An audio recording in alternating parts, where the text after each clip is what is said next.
Vance. Thank you. Senator Vance. Thank you, Madam Chairwoman. Thanks for everybody for your time. I want to start actually just asking, maybe following up a little bit on what Senator Klobuchar talked about in some of the antitrust questions. So I'd like to direct this to Mr. Hudson and then to Ms. Pinkerton, because I'd like to get both sides' perspective here. There's been a lot of argument that if you look at margins in the airline industry, if you look at certain geographic routes, if you look at certain practices, that there's some evidence of consolidation, and consolidation in a way that's very anti-competitive and not in the best interest of consumers. I'd love to get your reaction to that. What do you think the evidence is for consolidation? What do you think the evidence against it is? Because I'd like to understand, frankly, what's going on. Thank you, Senator. If we can look back at the history, 45 years since the Deregulation Act, what we see is originally there's a great profusion of new airlines that come into the system. Then it causes instability, and many of the older ones go bankrupt, and there's consolidation. We now have a system which essentially 4 airlines control over 80% of all the domestic flights. They essentially have an oligopoly.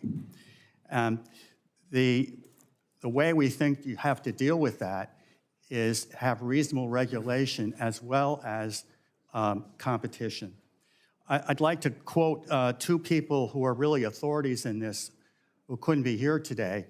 One, Alfred Kahn, is a former chairman of the CAB and considered the father of airline deregulation.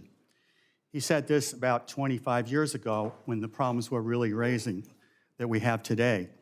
These problems drive home the lesson that the dismantling of comprehensive regulation should not be understood as synonymous with total government laissez-faire.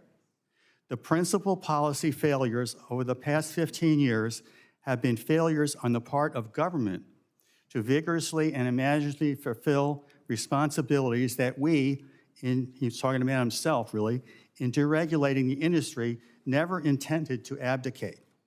One other person I would mention is... Sorry, sir, because of the limited time, thank you, but Ms. Pinkerton would love to get your thoughts too.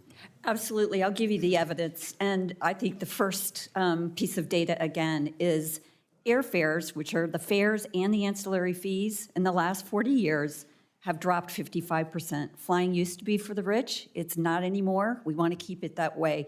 Deregulation has democratized air travel. It's critical that we not turn the clock back on that. In terms of consolidation, don't forget there were a lot of bankruptcies after 9/11, and there were consolidation after that. But what has it produced? It's produced an industry where we have fierce competition, we have low-cost carriers, we have ultra-low-cost carriers, and we have global network carriers.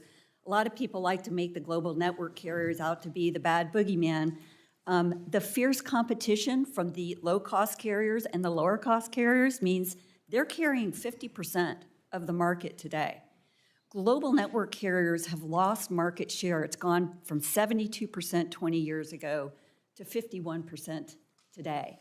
So I think the evidence is in the data. It's the customer service and airfares and the variety of airlines that are out there. We just had 2 new airlines get into this industry, Breeze and Avello, plus the other 11 airlines that are out there competing fiercely every day. Thank you. I appreciate that, both. And direct this last question to Mr. Watterson, just because this may have a policy implication and it may not, but how often do you get to talk to one of the senior executives of America's Airlines or one of America's biggest airlines?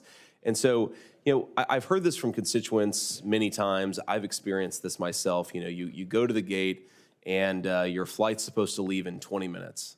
And yet the flight that's supposed to take you to where it's supposed to go has not even arrived. And of course it has to deplane and all that stuff. And then, it's supposed to leave in 10 minutes. And then you go and ask the gate agent, is the flight going to leave on time? And they say, yeah, even though the flight hasn't arrived yet.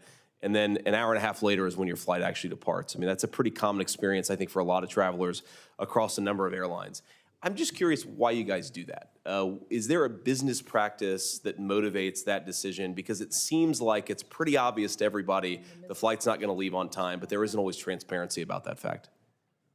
Thank you, Senator, and I apologize if you experienced that on Southwest Airlines. The situation we often find ourselves in is more smaller times, not an hour and a half, but usually when the flights are maybe plus or minus 15 minutes, we have two choices: be super transparent, and the time could go plus or minus 5 or 10 minutes every 5 or 10 minutes, or stick with the original time knowing that you're kind of a little bit off. And so a lot of times we have customer confusion. It's that debate of like how frequently you do update them, knowing that time will change frequently, or do you just stick with the original time even if it could be off a little bit? So there's probably not a very good answer in the end which way to go.